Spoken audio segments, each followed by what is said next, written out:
Oi, pessoal, tudo bem? Aqui é a professora Mariana, estou cursando o 7º semestre do curso de Letras, Português e Inglês, licenciatura.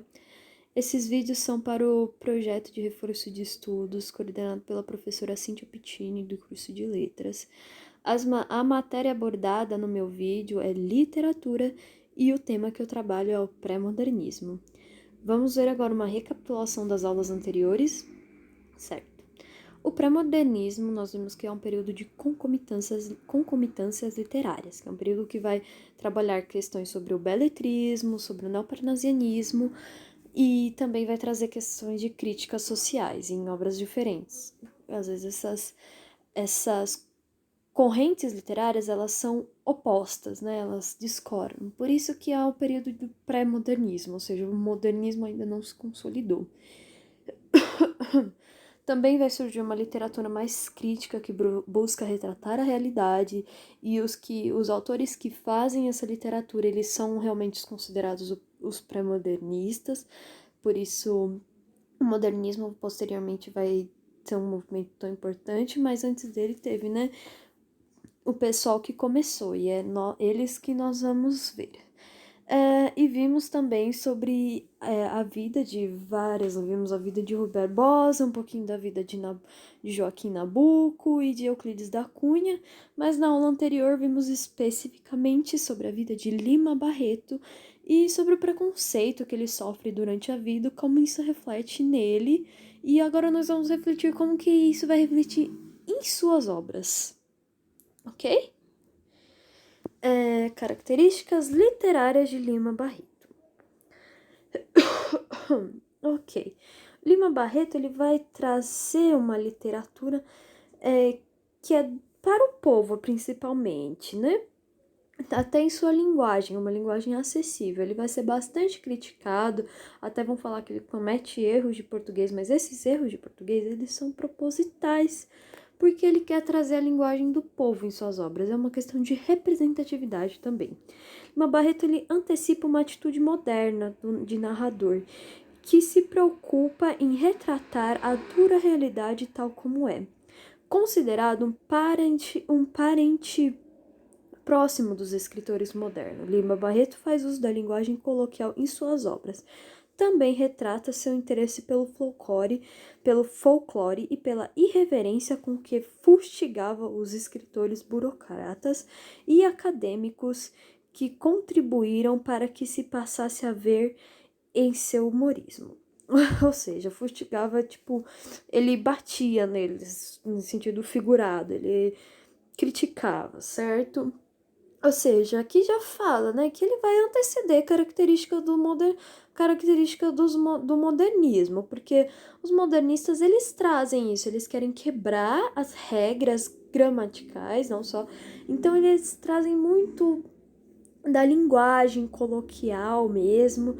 E Lima Barreto já fazia isso antes, assim, num período que a maioria escrevia de acordo, que a maioria falava do parnasianismo ainda tinha o beletrismo, até Rui Barbosa, que nós vimos, tinha seu discurso bastante características do beletrismo. E ele já antecede isso, ele foi realmente um visionário.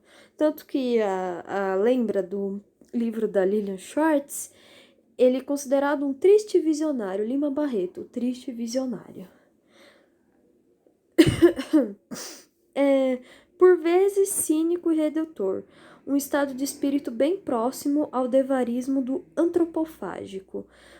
O antropofágico é os autores que compactuaram com o movimento antropófago, que é o movimento do modernismo especificamente. A proposta do movimento era similar a outras culturas, mas não copiar. A marca do símbolo do movimento antropofágico é o quadro Abaporu, de Tarsila do Amaral, de 1928, o qual foi dado de presente ao marido Oswaldo de Andrade, ao marido dela, né?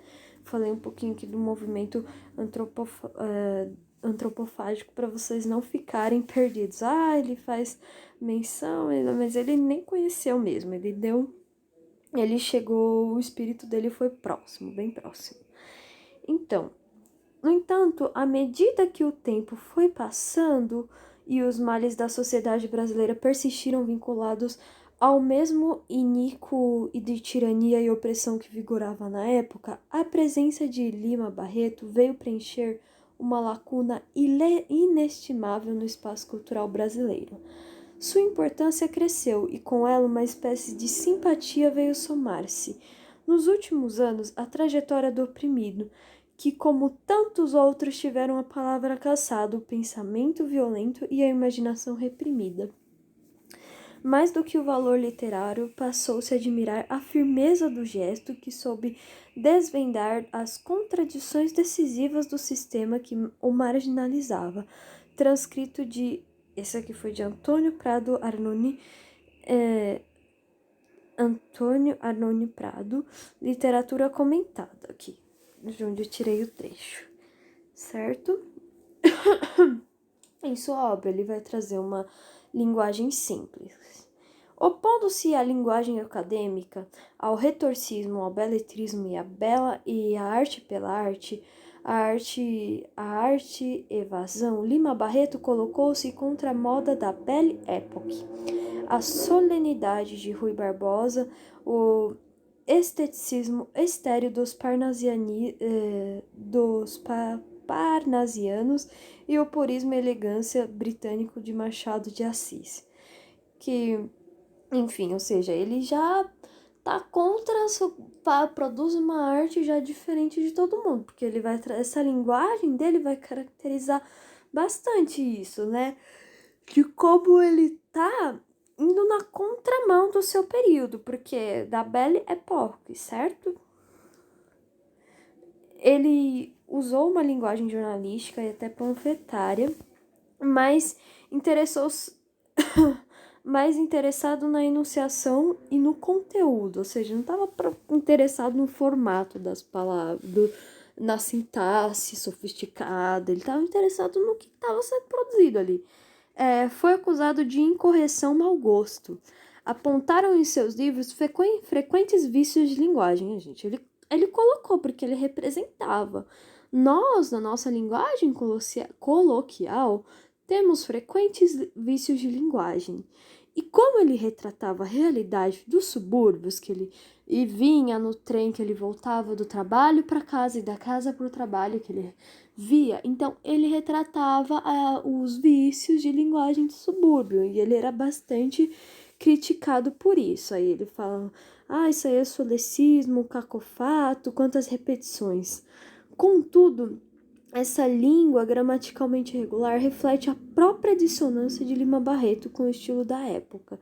São erros propositais que não impedem um uso abrangente da linguagem da comunicação militante de sua arte, nem elidem a habilidade na manipulação das palavras para obtenção dos efeitos estéticos ou funcionais que a natureza dos textos exigisse.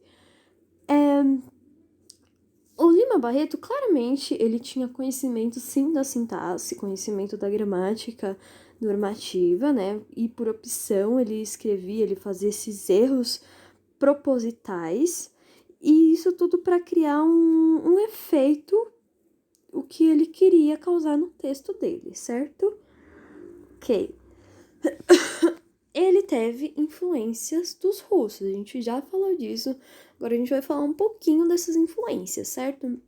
Mesmo Lima Barreto, conhecendo os autores europeus, fugiu à influência francesa, preferindo aproximar-se dos autores russos, como Tolstói, Turgenev e especialmente Dostoiévski, cujo tenso seguiu algumas vezes de perto e quem alude frequentemente em Cemitério dos Vivos, a obra dele, livro que pretendia, como Cemitério da Casa dos Mortos, do autor russo, caracterizar o ambiente nos hospícios que conheceu nas duas vezes que esteve internado, em 1914 e em 1919. É muito importante saber disso, porque os russos, eles já estavam, principalmente esses autores do realismo russo, eles estavam preocupados com a revolução já, sabe? A Rússia estava passando por um período teve as questões de industrialização, os trabalhadores, o, o- os, os campesinos e os trabalhadores operários sendo feitos de escravos. Então, a Rússia já estava num período de bastante revolução e a intelectualidade russa era bastante consciente disso. Então, vai trazer muitas questões muito boas. Vai ter Crime e Castigo, de Dostoiévski, Tolstói vai fazer a obra principal dele é Pai e Filho, enfim. E também Turgenev, que eu não sei bem. Eu sei que ele não se dava muito bem com Dostoiévski, acho que pelo niilismo. Acho que o, um deles não concorda com o niilismo e o outro concorda. Imagino que é o Turgenev. Imagino, pessoal, não levem essas considerações. Eu estou falando que lembro da minha cabeça. Ok. Aqui eu trouxe um trechinho do livro dele, qual que era o nome? Da Casa dos Mortos. Aqui eu confundo com o nome do livro do Dostoiévski, mas aqui ele faz alusão, ó.